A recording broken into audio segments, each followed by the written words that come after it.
اس خوفناک خبر کا اعلان کرتے ہوئے وزیر خزانہ مسکرا کیوں رہے تھے؟ ان کو سمجھ نہیں آئی کہ اس میں ہنسنے والی اپنے آپ پر ہنس رہے تھے، اپنا مذاق اڑا رہے تھے۔ مفتاح صاحب لگ ہی رہا ہے۔ بہرحال یہ پیٹرول کی قیمت جو ہے وہ ہمارے بس میں نہیں ہے، اور مہنگائی کا ایک طوفان اٹھ گیا ہے، لوگوں کی پریشانی جو ہے وہ دیکھی نہیں جاتی، اور کیا کہیں اور کس سے کہیں اور کیوں کر کہیں۔ اور وہ ہمارے حماد اظہر صاحب ہیں، وہ کہتے ہیں کہ انتخابات کرا دیے جائیں سارے مسائل حل ہو جائیں گے۔ ان کی بات بھی درست ہے، انتخابات تو ہونا ہی ہیں، لیکن کاش وہ یہ فیصلہ اس وقت کر لیتے جب اقتدار میں تھے۔ عمران خان صاحب جو تھے وہ الیکشن کا اعلان کر دیتے، لیکن اب بھی الیکشن تو ہونا ہے، لیکن الیکشن سے یہ مسائل حل ہوں گے۔ آج تو میں دیکھ رہا تھا عمران خان صاحب یہ تقریر کر رہے تھے کہ دھاندلی کا پروگرام بنا لیا گیا ہے۔ جی وہ کہہ رہے تھے کہ الیکشن کمیشن ملا ہوا ہے اور دھاندلی ہوگی، اس کے باوجود مقابلہ کریں گے۔ الیکشن کمیشن کو بھی وہ کہہ رہے جانبدار تبرہ کر رہے تھے اس پر بھی۔ تو اب مجھے آپ بتائیے، ایک طرف آپ کا یہ عالم ہے بے اعتمادی کا، دوسری طرف انتخابات کا مطالبہ ہو رہا ہے، اور آپ بیٹھنے کو تیار نہیں ہیں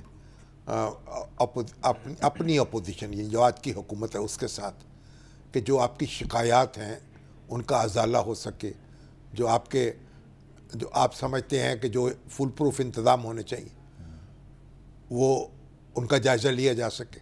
اگر آپ کو خدشہ ہے کہ کوئی دھاندلی ہوگی تو پھر اس کو روکنے کا بندوبست ہونا چاہیے۔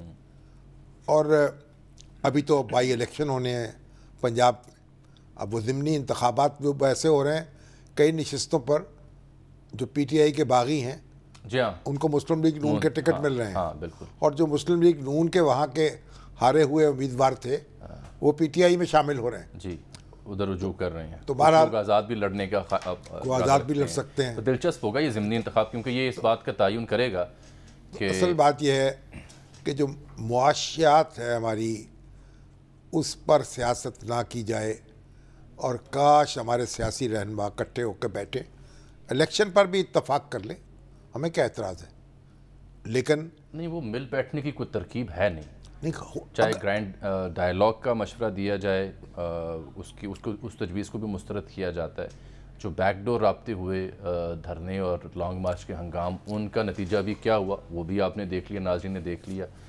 ابھی تو وہ جو آپ بہرحال کے کوئی ایسا ویٹرنس ہیں نا، ریٹائرڈ فوجی افسران، جی ہاں جی ہاں وہ یعنی اسلام آباد پریس کلب میں پریس کانفرنس انہوں نے کرنی تھی، خیر اندر تو نہیں کر سکے، باہر دروازے پہ بیٹھ کے انہوں نے اپنے خیالات کا اظہار کیا۔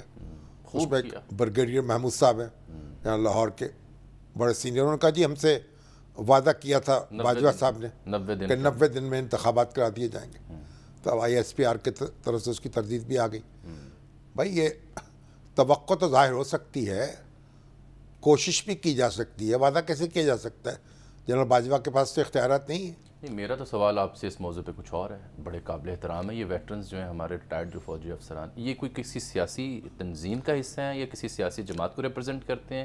کیونکہ اب تو یہ ہو چکے ریٹائرڈ، تو اب تو انہیں عملی سیاست کرنے سے کوئی نہیں روک سکتا، تو اب یہ کس کی نمائندگی کر رہے ہیں؟ اور میں سمجھنا چاہ رہا ہوں آپ سے، وہ یہ جو ویٹرنز ہیں ان کو چاہیے کہ مختلف سیاسی جماعتوں میں شامل ہو جائیں، اور ان کے پلیٹ فارم سے پھر اپنے جو بھی اپنی سیاسی ضروریات اور خواہشات ہم کو پورا کریں۔ نہیں ریٹائرڈ فوجی کئی سیاسی جماعتوں میں جا چکے، جنرل عبدالقادر ہوں، اور جنرل عبدالقادر تو الیکشن لڑ چکے، ہمارے اس کے علاوہ بھی بہت سے جرنیل جو ہیں، کوئی سینیٹر بن چکا، کوئی ایم این اے بن چکا، کوئی وزیر بن چکا، الیکشن میں حصہ لے کے مختلف پارٹیوں میں شامل ہو کے، تو یہ حضرات بھی ایسا کریں۔ اب جنرل علی کلی جو ہیں وہ بڑے محترم جرنیل ہیں ریٹائرڈ، اب ان کا معاملہ بھی یہ ہے نا کہ نواز شریف صاحب کے دور حکومت میں ان کو چیف آف آرمی اسٹاف نہیں بنایا گیا، بی بی کے دور میں بھی کوئی مسائل تھے، اور نہیں وہ تو پرویز مشرف صاحب جو تھے ان کو بنا لیا گیا جو جونیئر تھے، اور علی کلی جو ہیں وہ سینئر تھے، اور علی کلی کے ساتھ جو ہوا وہی ان کے والد صاحب کے ساتھ ہوا تھا ایوب خان کے دور میں، حالانکہ ایوب خان کے سمدی تھے، یعنی گور ایوب جو ہیں ان کے سسر، لیکن ان کو نہیں بنایا گیا. بڑے یعنی بہت ہی ذہین قابل آدمی تھے. بعد میں بڑی ایک صنعتی امپائر کی بنیاد بھی رکھی. تو جنرل موسیٰ خان کو بنا لیا گیا. تو وہ اب باپ کے ساتھ بھی یہ ہوا، بیٹے کے ساتھ بھی یہ ہوا. تو ظاہر ہے علی قلی خان جو ہے وہ تو غصے میں کھولتے رہتے ہوں گے. دیکھیں اگر ایک شخص جو ہے اتنا قابل ہو اور اتنی اس کی یہ تو امنگ ہوتی ہے نا، ایک کیریئر ہوتا ہے. بالکل ہوتا ہے. اور جناب آپ نیچے سے جونیئر آدمی اٹھا کے اس کو چیف آف آرمی اسٹاف بنا دیں. وہ لوگوں نے کہا جی یہ مارشاء اللہ لگا دیں گے. لو مارشاء اللہ اس نے لگا دیا پرویز مشرف. علی قلی تو بیچارے لگاتے یا نہ لگاتے. چلے تو بہرحال وہ بھی ان کے لیڈروں میں ہیں. باقاعدہ سیاست میں آ جائیں تو ہمارے جو ویٹرنز ہیں وہ بھی تھوڑا جذبات کو قابو کریں. اور بھی یہ جو پریس کلب والے ہمارے دوست ہیں بھائی، ان کو اندر بٹھا کے کرسیوں پر ایئر کنڈیشنر چلا کے چائے پانی پلاتے اور پریس کانفرنس کر لینے دیتے. چلے اپنے جذبات کا اظہار کر لیتے. مناسب ہے. دوسروں کی سننی بھی چاہیے نا یار. تو یہ جو ہمیں اختلاف بھی ہو لیکن سنیں تو صحیح کیا کہنا چاہ رہے ہیں. صحیح بات. تو احترام بھی تو کریں نا ان کا. بالکل. آخر ویٹرنز ہیں. خدمات ہوں گی. اچھا سر، جو موضوع ہم نے چھیڑ رکھا تھا، یہ جو کفایت شعاری کے لیے اقدامات اٹھائے ہیں، اس سے کوئی افاقہ ہوگا، کوئی فرق پڑے گا؟ اور کچھ نہیں تو ایٹ لیسٹ عوام الناس کے ہاں ایک نفسیاتی طور پر کوئی بہتری کے آثار تو ہوں گے نا. جب کوئی بیمار ہو جاتا ہے نا، آپ اس کی مدد پرسی کے لیے جاتے ہیں نا، تو اس سے تندرست تو نہیں ہو جاتا. نہیں، لیکن علاج تو ڈاکٹر کرتا ہے، لیکن اس کو ذرا تسکین ہوتی ہے کہ کوئی میرے ساتھ کھڑا ہے.